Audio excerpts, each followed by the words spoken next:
Bom dia, boa tarde, boa noite, Bitcoins do Brasil e do mundo que me acompanham aqui no Declarando Bitcoin. Gente, eu sei que eu tenho estado meio ausente, mas os motivos são motivos nobres, né? Primeiro, o nosso curso de contador, né? O nosso curso para contadores está saindo uma turma aí de contadores que fizeram nosso curso, que é mão de obra que a gente precisa no mercado, então foi muito interessante, a gente teve uma experiência super boa com isso. Segundo, saiu o nosso curso aí para contribuintes, né? Então tá aberto o carrinho lá para contribuintes, onde a gente vai falar sobre uma série de coisas que a gente nunca falou. E terceiro, gente, eu estou trabalhando no nosso e-book, né? O nosso e-book é a nossa bíblia da tributação aí no Brasil, para o pequeno, para o médio, para o grande investidor que não sabe o que fazer, que não sabe quais são as suas obrigações. Esse ano a gente está com uma parceria nova, muito bacana, que está apostando tanto quanto a gente em produzir um material sempre cada vez melhor, né? E essa parceria está nos contribuindo muito para a gente trazer um conteúdo para vocês muito melhor do que nos anos anteriores, né? A ideia é sempre aí aumentando a entrega, não diminuindo, né? Acho que esse ano a gente vai conseguir fazer uma entrega bem legal, acho que todo mundo vai gostar bastante. Vão vir novidades aí semana que vem, eu vou contar para vocês. Gente, então antes de mais nada, fica comigo até o fim desse vídeo, porque a tua pergunta pode estar respondida aqui e a dúvida de um ajuda o outro. Gurias, toca a vinheta pra nós.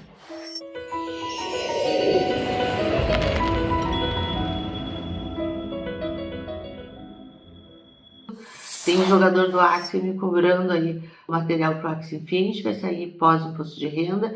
Tem gente querendo saber aí como é que faz já para se cadastrar para o e-book. Breve vocês já vão poder se cadastrar para ganhar o e-book de forma totalmente gratuita, né?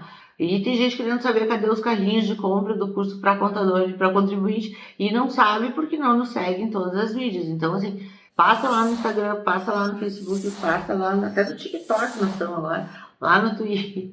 Passa em todos os lugares inclusive no blog, né? No blog, principalmente, todas as nossas informações vão pro blog, tá tudo centralizado no blog. A gente traz bastante coisa para vocês, ok? Vamos lá, então, atender o pessoal que tá me dizendo que eu tô sumida. Gente, eu não sumi, eu não fugi, eu tô aqui. Eu só tô realmente lotada, mas são motivos bons e que acrescentam aí para todo mundo no mercado. Mas eu tô aqui, vim aqui responder para vocês. O Saque da Loira continua lá no Instagram de sexta para sábado. Lembrando também que teve aí uma mudança de sede da base, né? Então nessa confusão toda entre mortos e feridos, eu tô aqui viva e gravando para vocês, ok? Vamos lá então. O Murilo deixou a seguinte questão. Ana, operações como staking, airdrops e juros de staking devem ir para a IN 1888? Se sim, em qual operação você enquadraria cada uma delas? Compra, venda, permuta, doação, cessão, etc. Nenhuma dessas, tá? Eu colocaria só como do mero depósito ou retirada, se isso foi feito com exchange, né? Exchange no estrangeiro, é depósito ou retirada, certo? Ali na IN tu não tem essa figura de tu explicar o que é. Então ali meramente vai ser depósito ou retirada, ok? Se for staking de carteira, em operações lá fora de carteira, também lá em outros, né? Tu vai ter a figura do recebedor ou transferente, tu no caso vai ser o recebedor, ok? A Esperança, oi Esperança, oi Ana, oi querida, você acha válido enviar arquivos zerados da IN 1888 para a Receita referente aos meses anteriores para frear a multa enquanto se faz a apuração desses meses e depois retificar esses arquivos ou é muito arriscado? Esperança, tu mesma segue dizendo aqui que esses meses atrasados está gerando uma multa, né, que está virando uma bola de neve, etc. Tu está com medo disso. Mas assim, é arriscado sim. Eu vou te dizer assim que tu tá dando um tiro na lua quando tu entregar esses arquivos zerados, tá? Tu já tá fazendo uma confissão de que tá fazendo alguma coisa errada. A tua possibilidade de cair em malha vai ser muito maior do que se tu não tiver entregue nada. Então, assim, eu não faria, tá? Se eu fosse tua contadora e tu estivesse fazendo isso comigo, eu te diria, não faz como eu não faço. Quando alguém me procura para fazer a regularização, qual é o momento que eu entrego a IN? Quando a gente termina tudo. Terminamos toda a regularização, estamos prontos para pagar o imposto, entregar o imposto de renda de retificação, aí a gente entrega a IN, tá? E isso é um modus operandi com o qual eu trabalho. Eu não entrego iene zerada antes para corrigir depois. A iene a gente só corrige se de fato tu entregou a iene e verificou que tem alguma coisa faltando, tu vai lá e corrige. Agora, tu entregar zerada, tu vai acabar causando um problema para ti mesmo, ok? O Marcos M. Oi, Ana. Oi, Marcos. Tenho uma dúvida sobre a hora que deve ser contabilizada a entrada em estoque dos ganhos de criptomoedas em operações em mercados futuros perpétuos. Vou dar um exemplo. Transfiro para a conta de futuros 100 USDT. Realizo uma operação e tenho lucro de 100 USDT e fecho a minha posição. Não abro mais operação nenhuma, apenas deixo agora 200 USDT na conta de futuros parados. Desses 200 USDT parados, 100 USDT eu transferi para a conta de futuros e mais 100 USDT que eu ganhei na minha operação. Minha dúvida é, eu já devo somar esses 100 USDT que ganhei na operação ao meu estoque, enquanto ainda está na conta de futuros, ou eu só adiciono esses 100 USDT ao meu estoque quando transfiro eles para a conta spot? Não consegui sozinho chegar a uma conclusão em relação a isso. Agradeço demais, Ana, se puder ajudar. Eu vou te dizer aqui que isso aqui é uma questão de critério, tá? Então vamos lá. Eu adotaria como critério o seguinte: tu teve o lucro, uma vez que tu teve o lucro e tu recolocaste o lucro lá em futuros, eu já colocaria assim em estoque, né? Porque tu teve o ganho, então coloca o ganho lá no teu estoque e sim aí novamente tu coloca ele para futuros. É uma questão de critério de tu usar a competência daquilo que tu fez. Tu fez o lucro naquela competência, tá? Naqueles contratos, naquela competência, quando tu fechou a operação, registra eles, certo? Depois jogou para futuros de novo, bom, outra questão, é um segundo momento, não deixa esse primeiro momento de fora. Isso é uma questão de critério contábil, tá? Eu aplicaria esse critério como contadora, tá? Amanda Cruz. Como declarar os lucros isentos com criptomoedas no IRPF? Todas as moedas que tiveram aumento de capital na alienação, eu declaro, além de na parte de bens e direitos, também na parte de lucros isentos, e aquelas que tivemos prejuízos, eu não faço a compensação. Poderia dar um exemplo na prática? Bom, assim, vamos lá. Prejuízo, tu não faz a compensação. O melhor exemplo que eu posso te dar é te explicar isso. Na verdade, o que acontece? Tu pegou uma moeda X, vamos lá, um mês onde tu não fez alienações nem permutas superiores a 35k, certo? Então tu fez inferior a 35k e tu tem rendimento isento, certo? Tu pegou uma moeda X, trocou por uma moeda Y, né? E tu não ultrapassou os limites. E isso aumentou de valor, certo? Tu teve, de fato, um rendimento isento. Esse rendimento isento, tu vai jogar lá em rendimentos isentos e não tributáveis, na linha número 5, pelo menos no último ano era na linha número 5, tá? Na venda de bens de pequeno valor, no outros lá, que é até 35 mil, que é ali onde se enquadram os criptoativos, ok? Gustavo C. Comprei BNB, joguei na MetaMask, comprei tudo em um token, em 20 dias desvalorizou 90%. Se eu vender, como eu declaro? Se tu vender, tu vai dar baixa nele e, na melhor hipótese, tu pode informar lá na tua discriminação, certo? Veja bem, se tu só tem essa operação, esses BNB estariam discriminados lá no teu imposto de renda, certo? Na coluna de discriminação, ok? Aí lá tu informaria a transação toda e inclusive a venda com prejuízo e tu zeraria a tua posição, ok? Porque houve ali o prejuízo de fato, tu vendeu tudo, trocou, tu zeraria a posição. Agora, não, isso só está lá no teu estoque. Se isso só está lá no teu estoque, tu vai fazer a baixa de aquisição do token. Quando tu vender o token, tu vai vender com prejuízo, vai zerar isso, não vai ter lucros a apurar e não tem o que fazer com esse prejuízo, ok? O prejuízo tu vai marchar com ele. Ele não vai aparecer aqui em lugar algum, certo? Mas não vai aparecer lucro porque tu também não teve lucro. A Germana Soares. Já pesquisei bastante e ouvi opiniões de todo jeito. Gostaria de saber se o pagamento do imposto é devido somente quando eu transformo em BRL e faço saque da corretora para minha conta.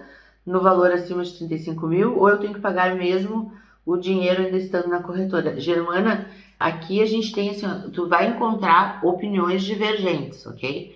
Mas são opiniões, certo? Então tu vai encontrar advogados, talvez contadores, que te digam que isso é inconstitucional, etc, etc. Mas a leitura da Receita Federal é essa sim, de que não precisa ter a realização financeira, né? Então, assim, uma permuta cripto-cripto tributa sim, né? De fato, mesmo que tu tenha deixado na corretora, tu vai tributar isso, houve a realização disso. A gente tem aí em dezembro uma consulta, uma solução de consulta que foi emitida para a Receita Federal, que não deixa dúvida nenhuma de como ela pensa com relação a isso. Então, a posição oficial da Receita Federal é essa, certo?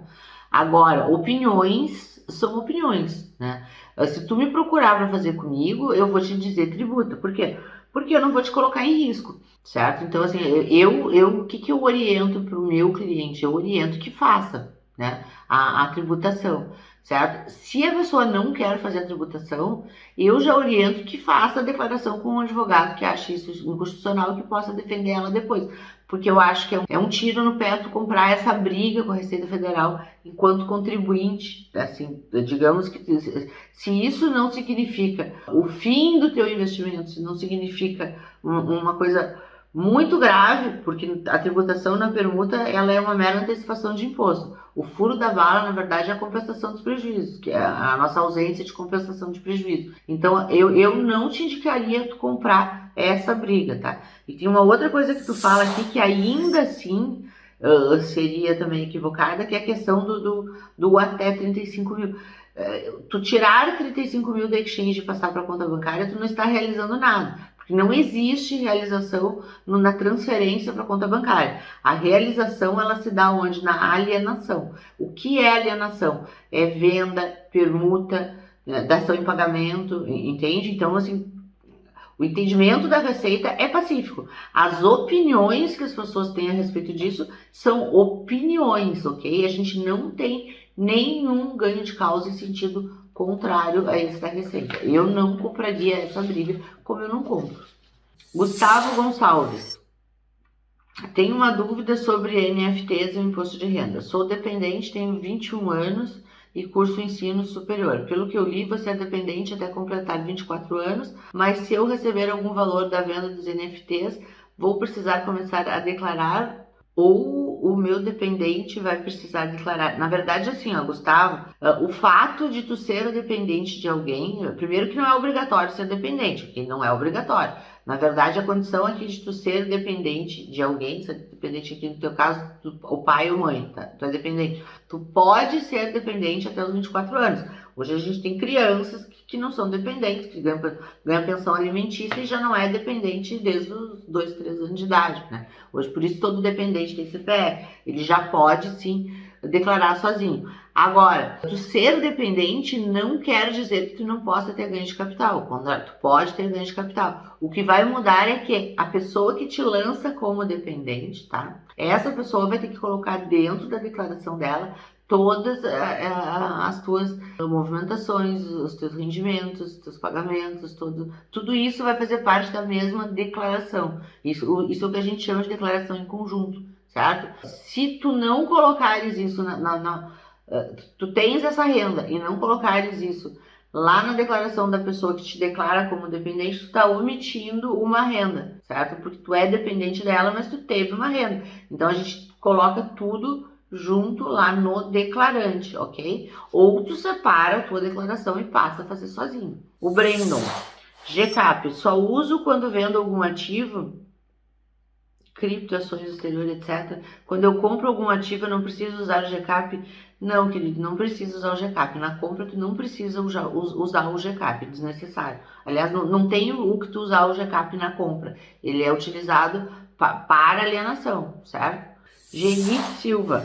Gostei de um projeto, mas ele é muito pequeno. Tem que fazer permutas e rotas para chegar nele por exchange ou DEX. Vi que o projeto também aceita compra com cartão de crédito. Se comprar com cartão de crédito direto com o projeto no exterior, o que muda perante a declaração de bens e direitos? o que muda com a IN 1888 e o que muda com relação ao limite dos 35K. Imagino que neste caso não estaria permutando e não entraria em relação a essa regra. Seria tipo uma compra com dinheiro? Se puder me explicar para não fazer besteira, obrigada, te amo. Ai, fofa! Obrigada, querida. Vamos lá. Se tu fizeres um monte de permuta para chegar no projeto que tu quer, certamente essas permutas serão tributáveis, tá? A depender do valor, essas permutas serão tributáveis, sim, né? Como tu vai fazer várias permutas, mesmo que elas não sejam em grande valor, todas vão somar para o limite de 35K. Se existe a possibilidade de tu comprar direto o projeto com cartão de crédito internacional, compra. Isso não vai evitar que tu faça IN 1888 se tu ultrapassar o limite de 30K, certo? Porque é uma compra tua de qualquer forma, é uma compra no exterior, estará sujeita a IN 1888. O que tu foge quando tu compra direto isso? Tu vai fugir da questão permuta, né? Tu não vai precisar fazer uma série de permutas e tu não tá fazendo nada ilegal com isso. Então, tu pode sim fugir das permutas comprando diretamente o projeto, se o projeto permite ser adquirido por cartão de crédito, e faz a IN para te não ficar refém da situação de IN. Porque se tu não informar na IN a compra, amanhã ou depois, se esse projeto vinga, né, e tu faz um lucro bacana nele, tu não declarou esse projeto na IN 1888 e tu vai ter um projeto a voltar aí que não está em lugar nenhum. Então, contabiliza isso sim, né, e tenta atalhar aí só o caminho das permutas. É inteligente o que tu vai fazer, né? Se tu consegue atalhar o caminho das permutas, atalha o caminho das permutas, né? Foge da permuta e faz a compra direta. Mas faz a IN 1888, ok? Obrigada pelo te amo, querido. O Valdecir Nunes. Eu tinha 2 terrenos. Em 2021 vendi um terreno e paguei o imposto sobre ganho de capital. Em janeiro de 2022 vendi o último terreno e tenho uma dúvida quanto ao preenchimento do GCAP. Com o dinheiro das vendas vou comprar um apartamento para morar, sendo que este será o meu único imóvel. No GCAP posso informar que vou adquirir outro imóvel em substituição ao terreno e assim ficarei isento de imposto? Parabéns pelo seu vídeo. Não, não pode. Inclusive não lembro se lá no perguntão ou lá no preenchimento tem esse exemplo, tá? Terrenos, tá, e área construída não se misturam para efeito desse limite de isenção, tá? Então não pode. É uma triste notícia. Tem esse exemplo lá no imposto de renda, né? Agora eu não tô lembrada aonde está esse exemplo, mas tem claramente esse exemplo lá, acho que não sei se no ganho de capital, se no imposto de renda ou no perguntão, mas de qualquer forma o terreno é diferente do imóvel. Então o terreno entra como terreno e o imóvel entra como imóvel. Tu não vai carregar a isenção de um para o outro, certo? Não é a mesma coisa, infelizmente, né? Felipe Coelho, no limite de 30 mil que obriga a declaração via IN 1888, considera-se a soma de todas as transações realizadas no mês, exchanges nacionais e estrangeiras, ou apenas as realizadas no exterior. Por exemplo, se eu transacionar 20 mil no Brasil e 20 mil no exterior, sou obrigado a declarar a IN? Vamos lá, temos esse exemplo lá no layout da Receita Federal, tá? Tem esse exemplo também, a Receita trata esses exemplos e diz o quê? Que se tu movimentou no Brasil, né, essa movimentação do Brasil não conta, não soma para a obrigatoriedade da IN. Essa informação já está na IN da Exchange Nacional, certo? Agora a gente tem um segundo problema aqui, que é quando é o inverso. Por exemplo, se tu tirou do exterior e foi para nacional e a gente não sabe que essa retirada foi para o nacional, tu vai acabar contando isso, porque não tem essa informação lá na volta, né? Mas na ida tem, então o da ida tu não vai contar. Operou, sei lá, 50 mil aqui, certo? E depois 20 mil no exterior, não vai somar, você vai contar 20 no exterior, tu não vai estar obrigado a IN 1888. Rodolfo Barreto, tenho várias criptomoedas que comprei com valor inferior a 5K. Tenho que declarar em bens e direitos? Rodolfo Barreto, olha só. Tenho várias criptomoedas que eu comprei. Tem várias criptomoedas que tu compraste, claramente tu é um investidor de cripto, certo? Então, assim, faça o controle de estoque. tu vai ter que fazer o controle de estoque de qualquer forma, né? Mesmo que tu não seja obrigado a colocar na declaração de bens e direitos, tu tem que ter o teu controle de estoque para ter controle de custo, para se um dia tu vier a permutar elas ou vender elas, tu ter esse custo. Se tu já vai fazer tudo isso e tu tem um monte de moeda, já vai lá e joga ali na declaração de bens e direitos para te facilitar a tua vida no futuro, né? É que tu já vai ter tudo declaradinho. Precisa declarar lá em bens e direitos inferior? Não, não precisa. Mas igual tu vai ter que ter o controle de estoque. Então, assim, vai ter que controlar. Então, colocar ou não lá na declaração de bens e direitos é o de menos. Eu colocaria, se tu tem bastante coisa, eu colocaria, mesmo que abaixo de 5. Vai ter que controlar, vai ter o trabalho igual, então coloca. O Carlos Grenzinger, para transferências para carteiras e de carteiras, é utilizado o layout sem exchange 910 e 920. Nesse caso, teremos 2 registros para cada operação, um da exchange e outro sem exchange, ambos no mesmo arquivo TXT. Sim, na verdade é assim, transferências para carteiras e de carteiras, usando uma exchange no exterior, tu vai ter essa figura assim, tu vai ter 2 lançamentos em cada uma, né? De fato procede. Isso é uma coisa até que se discute bastante, tá? Mas, assim, o que abunda não prejudica. A gente não tem um martelo da Receita dizendo que não, se tu lançou numa ponta, não precisa lançar na outra. Então, até que isso aconteça, ou tenha uma clareza maior nesse sentido, tu tem que sim fazer as 2 pontas. O Sanches, Ana, eu tenho algumas moedas guardadas na minha carteira, só que são poucas. Nenhuma delas chega a R$1.000 por moeda. Eu preciso declarar para dizer que tenho elas guardadas? Acontece que, por exemplo, tenho 50 Dogecoin e porventura chega a $100 cada uma, eu teria R$27.000. Perguntas: preciso declarar essas 50 Dogecoins? E a outra: se eu vender qualquer valor abaixo dos 35, preciso declarar? Como faço isso? Na declaração do IRPF anual em rendimentos isentos e não tributáveis, informando a soma de todos os valores ganhos no ano? Sim. Os valores isentos e não tributáveis, os rendimentos isentos, tu vai somar eles e colocar eles lá em rendimentos isentos e não tributáveis, número 5. Tu não precisa obrigatoriamente lançar na tua declaração de bens e direitos, mas, como tu mesmo está dizendo, tu tens esse controle de estoque, certo? E tu já teve a valorização da moeda e sabe-se lá se um dia tu não vai ter uma supervalorização disso. Então, tu já tem o controle de estoque, já respondi isso antes para o colega, tu já tem o controle de estoque, tu já teve que fazer o pior, que é fazer a apuração de custo e controle de estoque. Então, não tem por que não declarar no imposto de renda. Então, eu declararia sim, para que no futuro, quando tu fores fazer a venda, já está com isso dentro da tua declaração, certo? Não significa que se tu não fizer vai estar errado, não é obrigado por esse fator só, mas eu faria para ficar uma coisa bem clara e bem direta. Eu declararia. Tá na tua carteira, já tem origem, tem tudo, e tem expectativa de vender, já deixa lá a tua declaração de bens e direitos, não tem porquê. E sim, tu vender abaixo de 35, tu vai declarar e vai colocar lá nos rendimentos isentos e não tributários. Diego Costa, olá. Comprei em 5 de 2021, 14,81 SDT. Em 9 de 5 de 2021, converti o valor total em 2021,37663802 BTT. Como devo declarar em bens e direitos, mesmo sendo de forma voluntária? O que tu vai declarar? O BTT, que é o que tu ficou lá no final do ano. Se tu ficou no final do ano com os 2021 BTT, é esse que tu vai informar, certo?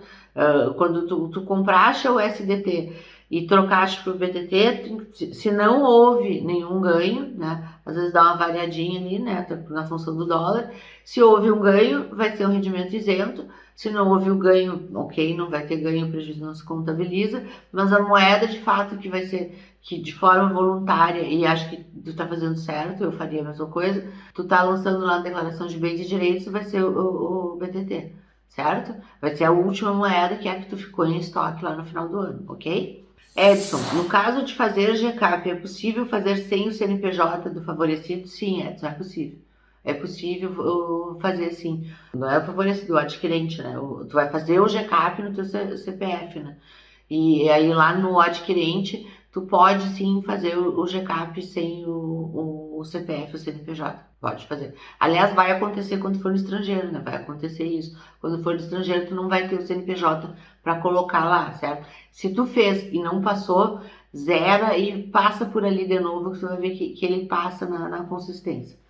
Até porque é uma situação muito comum, tá? Jefferson Silva, o que acontece se preencher o GCAP com uma operação realizada no exterior, gerar e pagar uma DARF com código 8523? Pergunto isso no caso de corretoras serem do exterior. Terei algum problema em declarar o IR? Jefferson, a gente tem assim, ó, claramente a Receita diz o quê? Que os ganhos de capital apurados em criptoativos, eles são pagos com código de recolhimento 4600, certo? Então, assim, ó, quando tu faz isso com 8523, alguma coisa ali tu não tá fazendo de forma correta, né? Que é ou o código, então assim, eu fico com o código, tá? Eu fico com o código porque o 8523 ele pode induzir até aparecer um Forex, tá? Então eu ficaria com o código 4600. Informa ali sim, tudo como nacional, a Receita já tem registro desse problema, né? Que para sair o 4600 tem que informar no GCAP tudo como nacional. Então informa o 4600, informa ela como nacional para efeito de GCAP, bens móveis nacional para gerar o 4600. Eu faria isso. E aí lá na tua declaração de bens e direitos, lá sim, tu pode utilizar lá, se tu ficou com saldo no exchange, que é um saldo que está no exterior, tá? Então, eu utilizaria, certo? E a Receita tem conhecimento desse problema e isso não está gerando nenhum tipo de cruzamento automático que te gere malha fina. Eu acho pior a situação de parecer um Forex, né? Parecer uma coisa que não é. O 4600, tu tá dizendo para a Receita o que é. Que é o 4600 na venda de bens móveis, né? Tu vai usar no histórico ali criptoativos, então vai ficar muito claro aquilo que tu tá fazendo. Então eu opto por ficar claro ali que é uma venda de criptoativos. O Eric Rangel, Ana, como explica na declaração a mudança na tokenomia de uma criptomoeda? Por exemplo, em 2019 eu comecei a comprar uma criptomoeda chamada Euromont. Haviam 14 bilhões em circulação, mas em setembro de 2020 reduziram o supply em 1000 vezes e assim o supply passou a ser 14 milhões e o preço automaticamente passou de 0,025 centavos para 25 dólares. O símbolo dela também mudou e eu não tive nenhum lucro nessa alteração. O valor que eu tinha em Fiat se manteve o mesmo. Como explicar isso na declaração? Tu vai explicar exatamente da forma como tu me explicou. Então, se tu vai colocar lá na tua declaração, tu tinha uma linha X lá, onde tu tinha lançado essa moeda, certo? Então, o que tu vai fazer lá nessa linha? Tu vai dizer que por uma alteração do emissor, houve essa troca, né? E a antiga moeda X passa a ser a atual moeda Y, o custo de aquisição não muda, vai ter uma mudança aqui de quantidade, porque mudou o supply, né? Mas o restante continua o mesmo. Então, tu explica isso lá na tua declaração de bens e direitos, para isso não te gerar nenhum transtorno. Mas não vai gerar, tá? Se tu tiver explicadinho ali, não vai gerar transtorno algum. Isso, aliás, é muito comum, tá? É bastante comum. E eu já fiz declarações onde tinha 10 mudanças assim, a gente explicou e não tem problema nenhum, certo? Então, gente, sendo o que tínhamos para o momento, envia aqui o YouTube para vocês, tudo respondido, de novo, sempre tem que ficar comigo até o fim, se não ficar comigo até o fim, não consegue esclarecer a tua dúvida baseada nas dúvidas dos colegas. A gente agora tem o nosso índice, aí fica fácil de tu achar a tua dúvida. De novo, vem comigo em todas as redes, todos os nossos canais, para te ter a informação em primeira mão, principalmente agora que a gente está em fase de cursos, a gente está em fase a iminência aí de sair a coletiva da Receita Federal com o novo programa da Receita Federal, né? A gente tem aí o curso de contribuinte acontecendo, muita gente aqui precisa fazer o curso de contribuinte, muita gente me pede o curso para contribuinte, certo? E a gente tem aí o nosso e-book gratuito, como sempre. E esse e-book, se tu quiseres ganhar o e-book em primeira mão, logo de largada, vai ter que entrar lá e te cadastrar, certo? Então, em breve vai ter um cadastrinho lá para te fazer, para te ganhar o e-book, certo? E esse e-book desse ano tá muito bala, com exemplos de preenchimento. Tô ficando muito orgulhosa do material que tá saindo, certo? Vamos só aguardar a coletiva da Receita Federal. Não perde isso, me segue para tu poder fazer essa inscrição lá comigo, ok? Gente, um beijo grande e até a próxima semana. Beijão!